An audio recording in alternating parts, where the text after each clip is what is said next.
Hi, this is Dave, and before we get to the show, I wanted to ask you a favor. One of our goals this year is to grow the show so that What Does Star Wars Mean to You reaches more listeners. And that's where we're asking you for help. And it's really easy. Wherever you listen to us, please hit that subscribe button.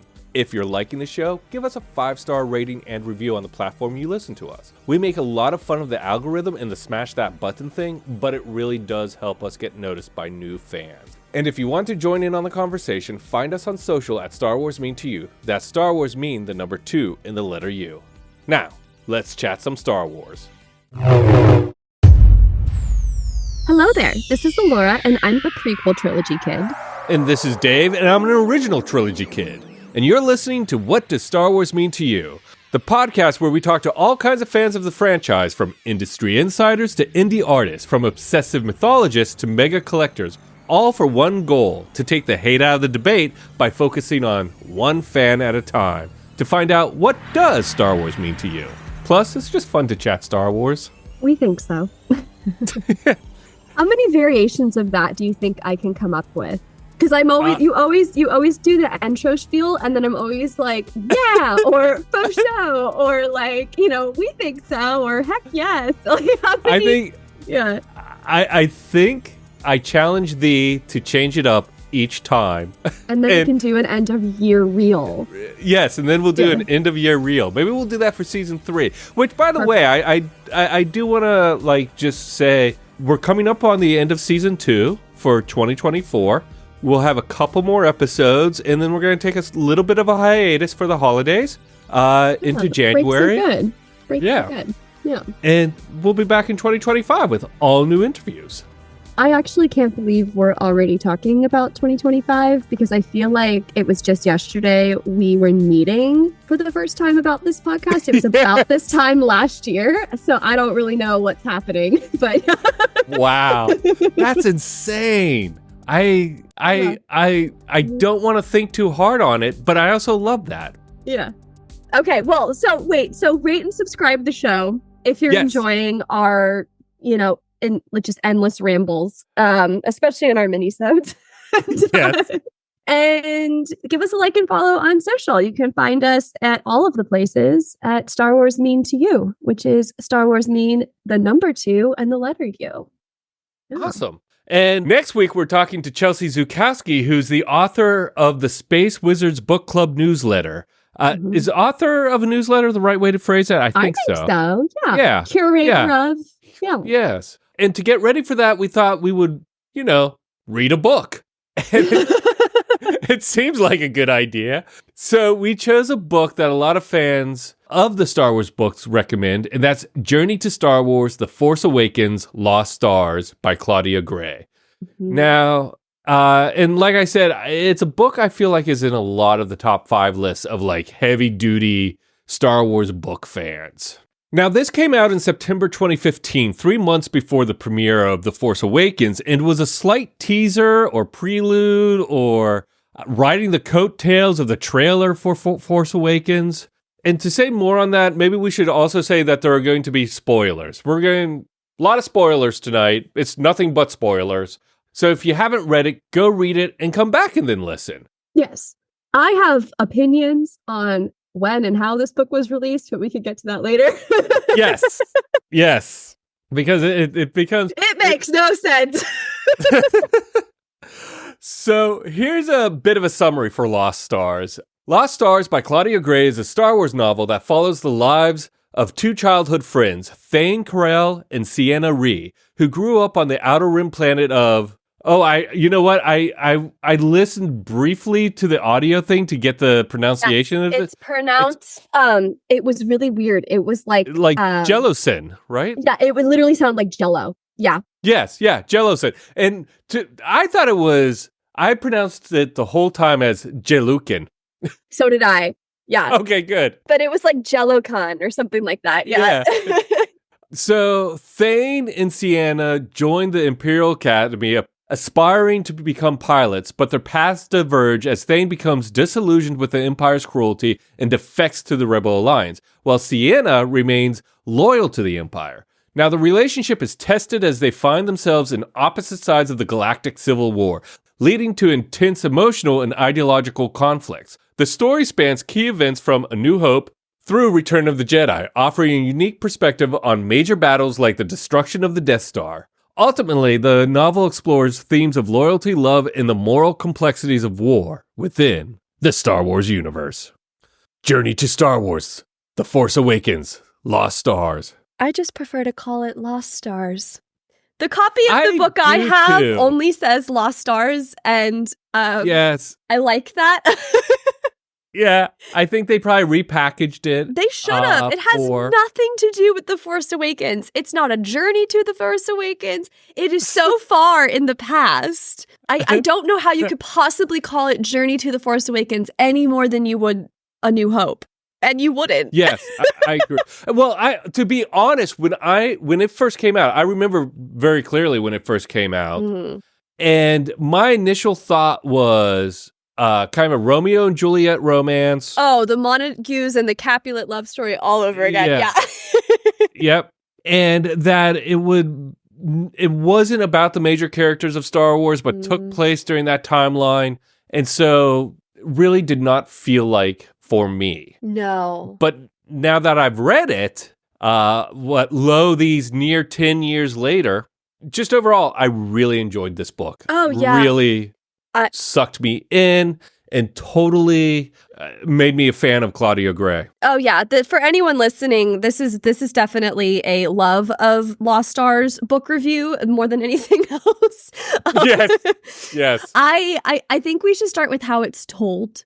I love the his and hers point of view, and hers being the Imperial side of things. She does not defect, but she's from this poorer family, which I also think plays a huge role in her character. And then and hers is Sienna, and then Thane, who is. He defects and becomes part of the Rebel Alliance. He becomes one of their kind of key pilots. Honestly, it's kind of alluded to that he's second only to Luke. He's pretty. He survives a lot more than some of his comrades do at times. Yeah, he's like the off-screen Wedge Antilles. Yeah. He's very good, but he comes from a very noble family, and I thought it was interesting that the book opens with him.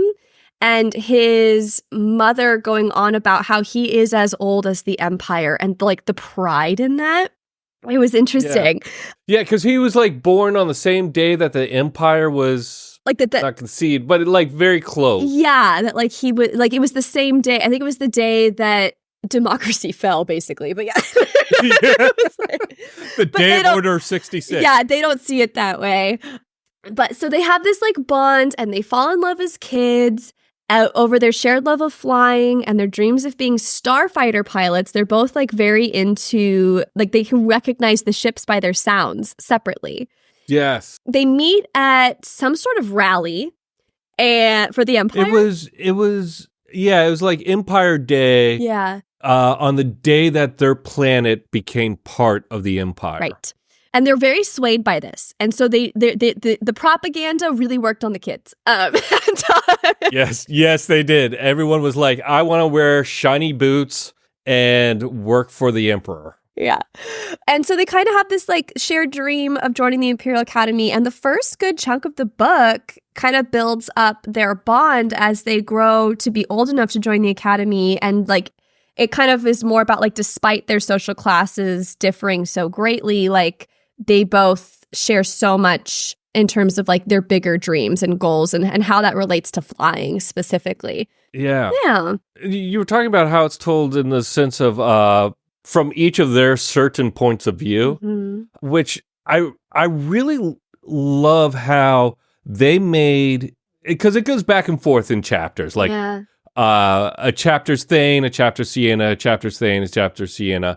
And those chapters kind of echo each other in the sense of as Thane is learning that the rebellion is kind of a volunteer army that the rebel leadership recognizes and appreciates and values people. Whereas on the opposite side, Sienna's kind of experiencing the same thing on the exact same track at the same moment, where the Empire is slowly revealing itself to just be Insidious? a crazy circus. Yeah.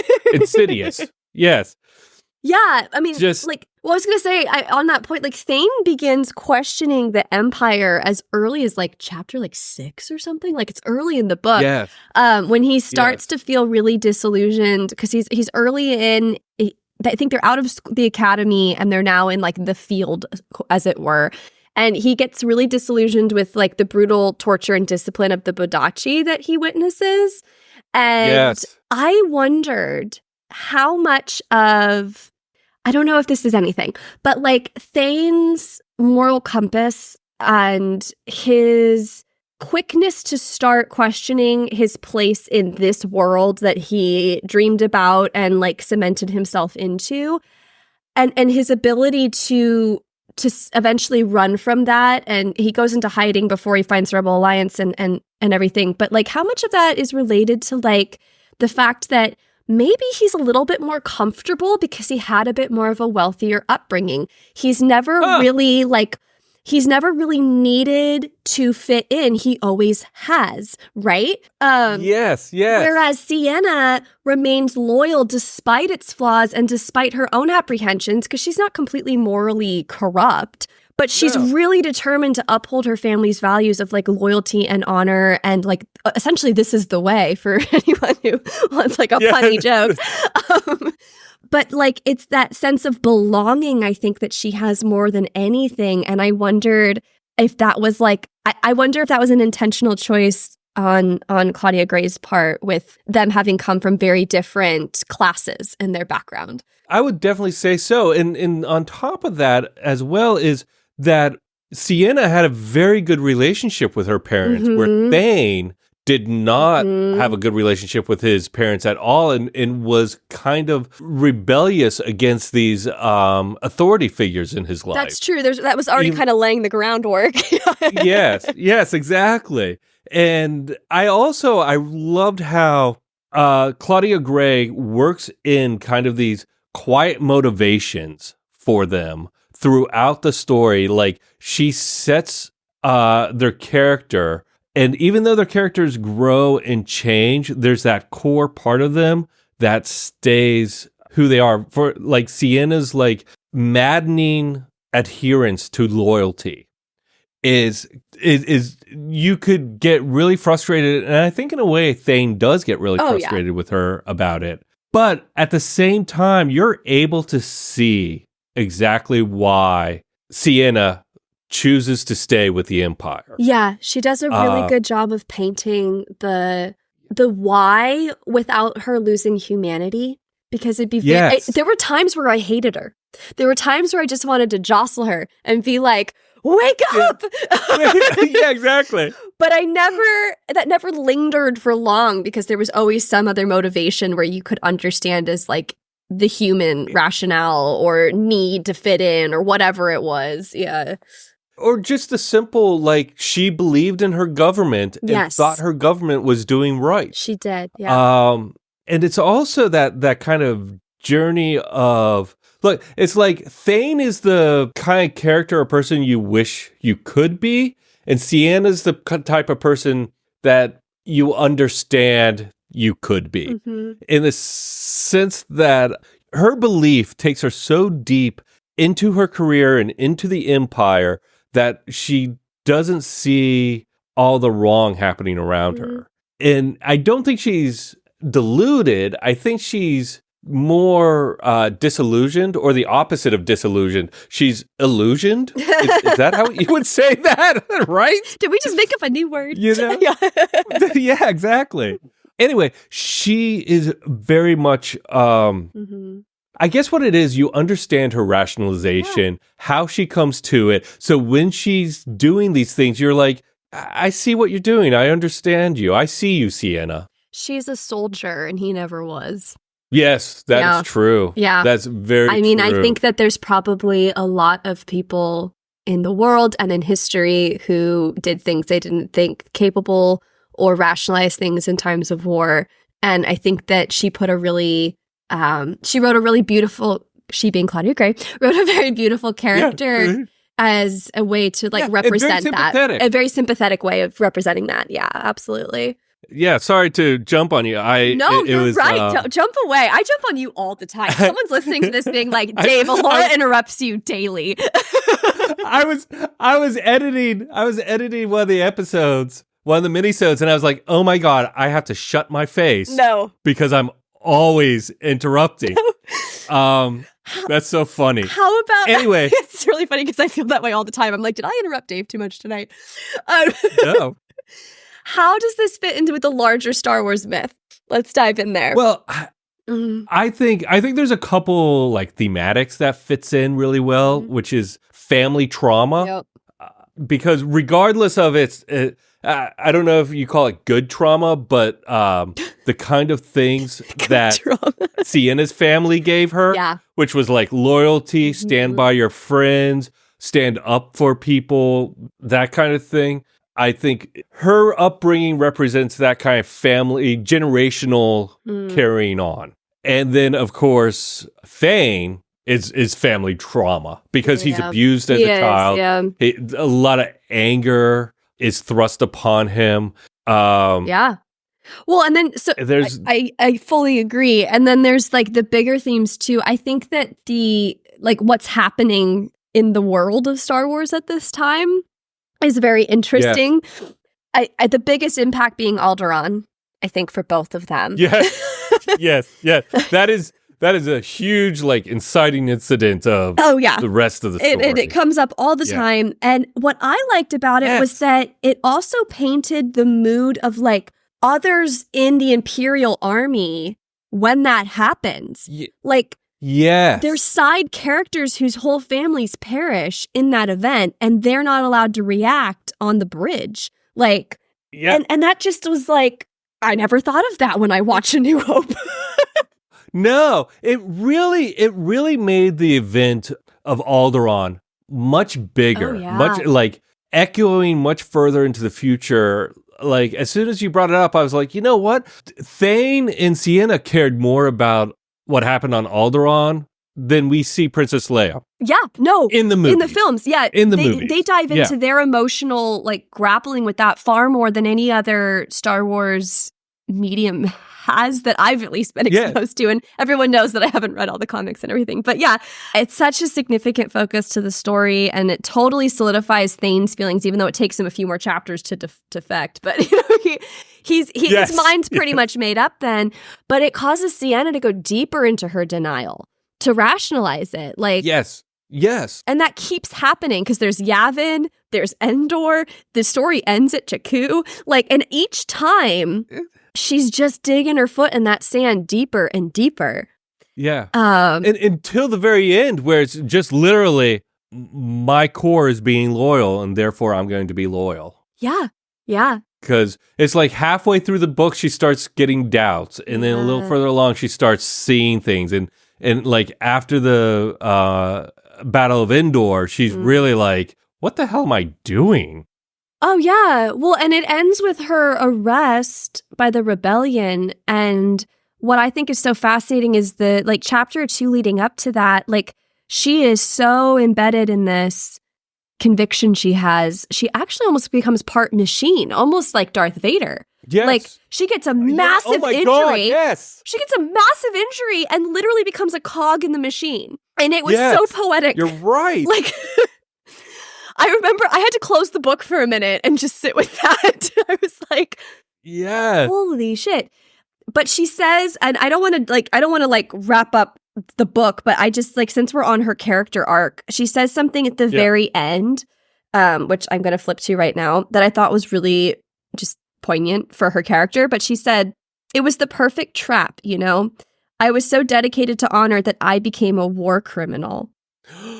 Yeah. Yeah. Yeah. And she goes on, she says, there's more than one kind of trap. For a second there, I'd convinced myself that we'd fixed the whole galaxy. Truth and justice had prevailed, so on and so forth. Even started believing in the force of all things.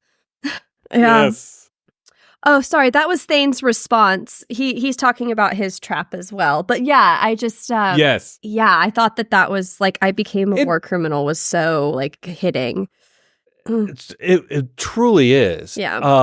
But this idea that it's a slow journey to becoming a war criminal. It's not like a Vader journey where it's like, rise, Lord Vader, go kill the children in the temple. No. It's one compromise and then another and then another.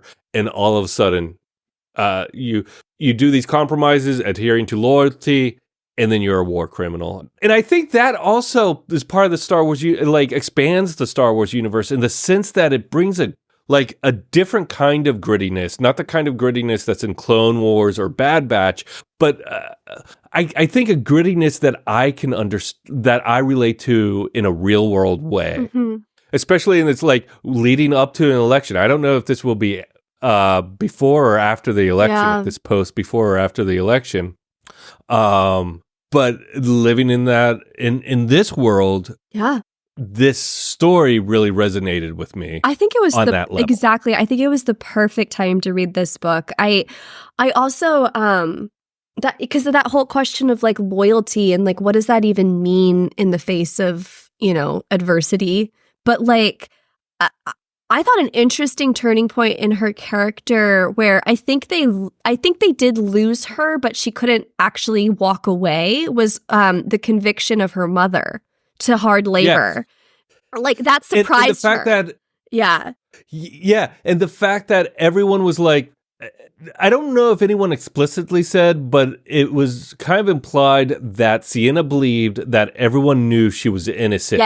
Yes. Yet we're doing nothing. She did say that she thought the judge knew she was innocent, and then her father to just be like, well, this is the way, like was hard on her. Yeah. But she still kept that role model. And I just flipped to, I thought there was a really interesting inner monologue of Thane's kind of midway through the book. I think it's like one of the first times they kind of actually like meet up in secret. But he's like reflecting on the fact that he'd spent his whole childhood suffering under the cruelty of a hypocrite and he wasn't going to do it again. And even if that person's the emperor, but for her, loyalty once given is absolute, and how the empire didn't deserve her and yet it had her in her grasp forever. Or sorry, its grasp forever. That was one of the times I just wanted to shake her. It's just like, stop it. But earlier, you brought up the idea of Thane in the Force, and Thane throughout the book does not believe in the Force. Yes. Yet he's a rebel, and then Sienna throughout the book kind of believes in the Force. Maybe not like explicitly like, oh, I'm going to try and move that remote with my hand, but more of like there is a greater energy out there that could be guiding us. I thought it was such a great choice by Claudio Gray to make Thane, the rebel, not believe in it and make the Imperial kind of have this religious belief. I kind of wonder. I thought that was... Yeah. Yeah. It added to her depth of character for sure. Yes. I found it interesting too because at the end, he kind of realizes she might be right. And one of the notes we had was like, what does this book do for us in terms of like learning more about the Star Wars universe? And this is going to sound so sappy, but I had to say Force and like versus Fate because there's so many moments where, like you said, like Sienna kind of jokes about it at some points. At other points, she's a little bit more hard-hitting about it. And at the end, Thane happens to board her ship. He's the only one in the galaxy that would ever know what her verbal password was. And then it made me think of Han going like, that's not how the Force works to Finn. Like, that's how he was talking to himself. But it made me... That was the journey to Star Wars, The Force Awakens part of the There book. it was. That was it. That one line. But that and Jakku. I thought it made me consider, like, in a deeper way, like, the Force as Luke later describes it. And maybe that is the Force Awakens connection, if we're going to try and find it. But it was, I would say, purely marketing. They just slapped the name on there, but they're like, we'll sell this. Yeah, right? Like, Luke knows that the Force is not just for the Jedi. Like, he kind of later talks about, like, the levels of strength and that everyone's kind of connected through the living Force and like whether they can sense it or not. And so this made me wonder, like, was the audience really supposed to walk away with the fact that like Thane and Sienna were actually making these connections happen for themselves simply because of how much they loved each other without even knowing that they were doing it. And I thought that was really beautiful. That was very like Romeo and Juliet. Yes, it is. Yeah. It's very, yes. And I loved the ending of the book. Mm-hmm. I really did. And it ends in like a conversation between Thane and Sienna while she's in prison. Mm-hmm.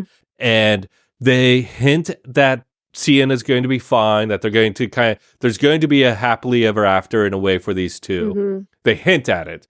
We don't know if it happened or not. I would love to find out. I would love to find out what these characters are doing during the sequel trilogy or during like let's have a lead up to Skywalker. Like what is it? Journey to Rise of Skywalker. Whatever happened to Thane and Sienna? Yeah, right?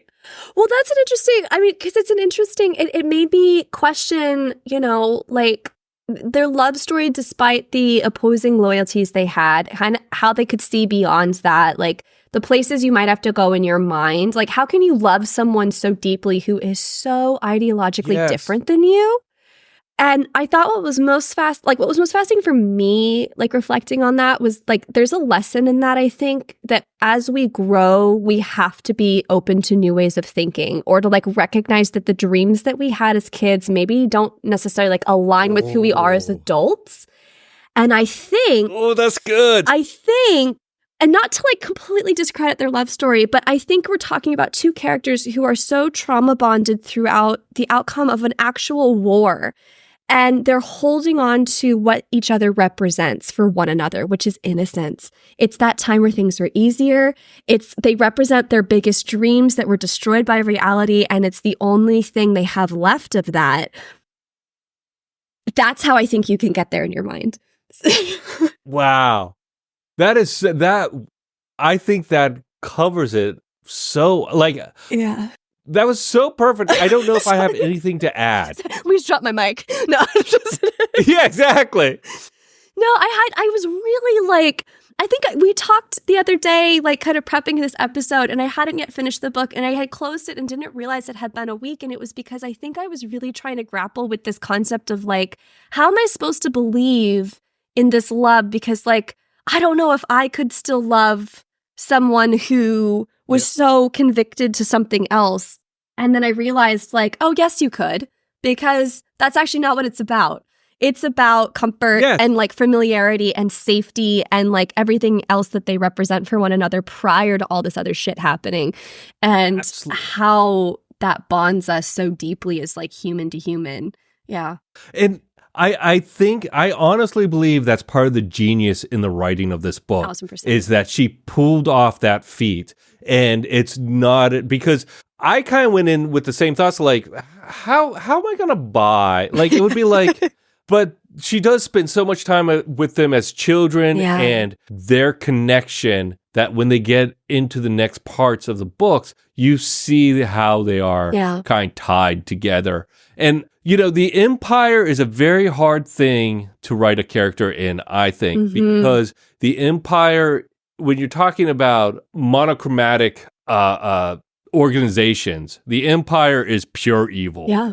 And so I think it's very hard to say, well, there were some good people there, but I think Claudia Gray really threads that needle very well. And it makes you care for both of them throughout. Yeah. And I think it's very impressive. It is. Should we lighten it a little bit and talk about things that like that fills out that aren't in the movie, like maybe our most comedic moments or something? I'm specifically thinking of, there's a really funny scene where Sienna is on the bridge and she's questioning. And she's not alone. Oh, yes. She's questioning why they are looking for this one spacecraft. Why is the Millennium Falcon so important? Why can't they just obliterate it out of the sky? And like this general frustration that's echoed throughout the Imperial fleet's staff at Darth Vader for making them jump through all these hoops and lose all these fighters and machinery and like resources to find this ship with no explanation. I was laughing out loud.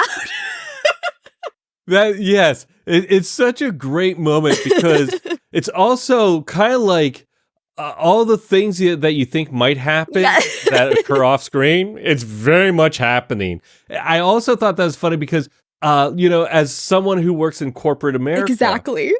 That's how it feels too. Where you're like, what's the leadership doing right now? Why the fuck are we doing it this way? Yeah, exactly. Dedicating resources to this when we should be like maybe just blowing them up and moving on? It was so good. The joke is followed up because she disappears for a while and then she comes back to the bridge and someone else is now in charge. And he's like, oh, you weren't here. I'm now captain. And it's because Vader force choked him out. Yeah. Vader force choked Ozzel out and made a Piet admiral. Is it Piet? I think that's how you pronounce it. It's... Yeah. But oh my God, I was laughing. He was like, oh, right, you weren't here. So you can refer to me now as, it was so good. Yeah.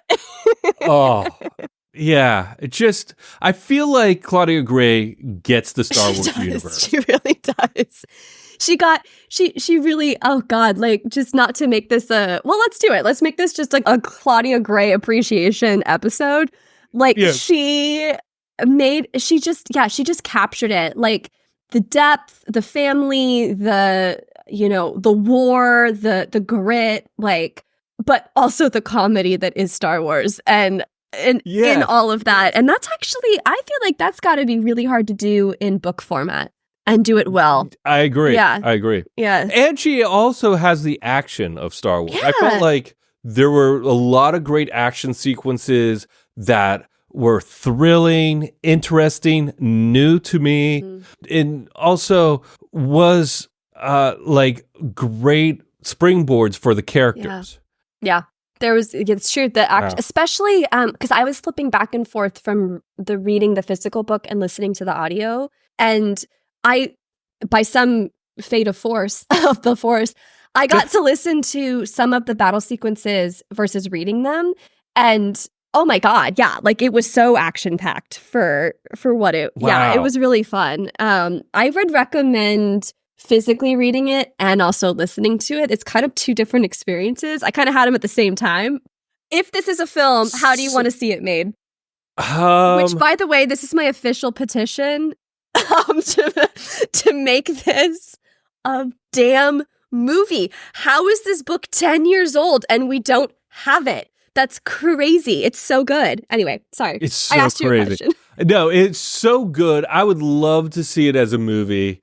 I could see it as a series as well.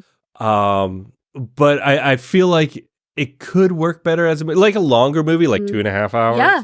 It has to be real, though. It can't be animation, right? It can't be anime. Why not? Why not? Yeah. Well, no, I mean, I feel like animation's not going to capture it completely. Like not capture the grittiness and not the reality of that. The reality of it. I think that's what it does so well. Is it takes this fairy tale and grounds it in a certain reality that we have to have. I understand. Yeah, the characters have to be anthropomorphized a little bit more than at least I personally get through an animation. Like, and this is no hate to any Star Wars animation because I think like I've gotten more familiar with it. I've been watching it. I really appreciate it for the art, the medium, the skill it's taken to make, and no hate to animation in general. But there's just some stories where it's like, I don't know if Rogue One would have translated the same if it hadn't been live action. And this book feels very similar in terms of the emotional complexity, the price of war, what it has to represent in terms of like the losses. Oh, you're so right. You're so right. Like it should have been Journey Away from Rogue One. Yeah. A Star Wars, right? Yes, because it jumps time in a very similar way. Yeah. I think you're, yes, I agree with you. Because like I always think like, oh, it could be a cartoon, it could be animation, it could be live action, it could be a show, it could be a movie, it could be shorts on YouTube. But I agree that I think a movie, if they're gonna do this as a series, Sorry, I just cut you off. I did just interrupt you. Go on. Oh, no. The only thing I would say is I think they could make this a really good trilogy, too. Yes. And the trilogy mirrors the original trilogy. We are thinking with very similarly. Okay, because great. I was just going to say, if they're going to make it a series, I want an hour and 20 minutes for each time jump. Yes. I want an hour when they're kids. I want an hour of the academy. I want 90 minutes of the rest of it. And there's your movie. Yes. Yeah. Do it Stranger Things style. Yeah. That would be great. Yeah. Yeah. I do think it's so important to understand the relationship between the two children before you get into everything that you need to spend time with them. I take it back. I don't think it could be a great 2-hour movie. It could be a good one, but you'd be blowing through like their whole childhood would be the first 10 pages, and that's not enough time. No, would you believe it? Kind of, yeah. Would you get to where we got, which was like, oh, that's why they love each other, if you only had 10 pages? Probably not. Yeah, probably not. Okay. Does this change your POV of the original trilogy at all? And a little bit of Jakku? I don't think it changed my point of view so much as I just always love it when I get other points of view. It's one of the reasons why I love the point of view series for the original trilogies. And I love, like, now I'm going to rewatch the Alderaan scene in A New Hope in a completely different perspective. Or now I'm going to watch, Darth force choking out somebody and be like, oh God, who's got the battlefield promotion? It just adds more depth. Yeah. Yes. Yeah, I think that's exactly it. Yeah. It adds more depth. And I think this one particularly added depth in a way that felt very real. So real. Yeah, it was almost like taking a line drawing and then making it 3D. Yeah. Yeah. God, what a great button. Yes. So that's what Star Wars means to us this week. But what do you think? Did you read Lost Stars? Did you enjoy it? Are you a fan of Claudio Gray? Is there scenes that we missed or didn't talk about that are your favorite from this book? Or what did we get wrong? Yes. Correct us if we I'm sure there's a litany. Yeah, did we misquote? Or maybe we didn't grasp something, 100%. Let us know. Yeah. Yes. And you can do so on social anywhere. At Star Wars Means to You. That's at Star Wars Mean, the number 2 and the letter U. And then next week, we talk to Chelsea Zukowski. Yeah. About more books. And she's very fun. So until then, may the Force be with you. And with you. Or forget. There you go.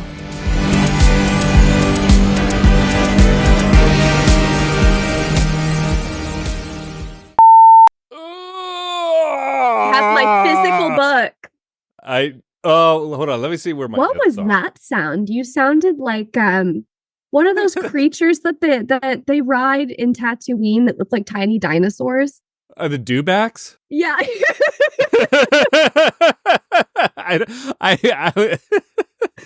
what you that was my like. I'm done with the day. Yeah. Noise. That was funny. Are you there? Yes, I am. Oh, my internet is unstable because my internet's a jack. Oh my God, wait. Is it me? No, Am I the drama? No, I think I'm it's the drama. me. I think I'm the drama. Okay.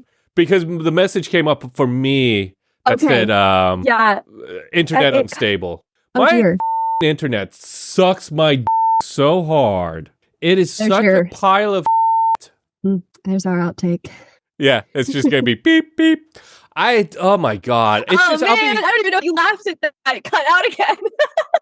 Hi, this is Dave. And before we get to the show, I wanted to ask you a favor. One of our goals this year is to grow the show so that What Does Star Wars Mean to You reaches more listeners. And that's where we're asking you for help. And it's really easy. Wherever you listen to us, please hit that subscribe button. If you're liking the show, give us a 5-star rating and review on the platform you listen to us. We make a lot of fun of the algorithm and the smash that button thing, but it really does help us get noticed by new fans. And if you want to join in on the conversation, find us on social at Star Wars Mean to You. That's Star Wars Mean, the number 2 in the letter U. Now, let's chat some Star Wars.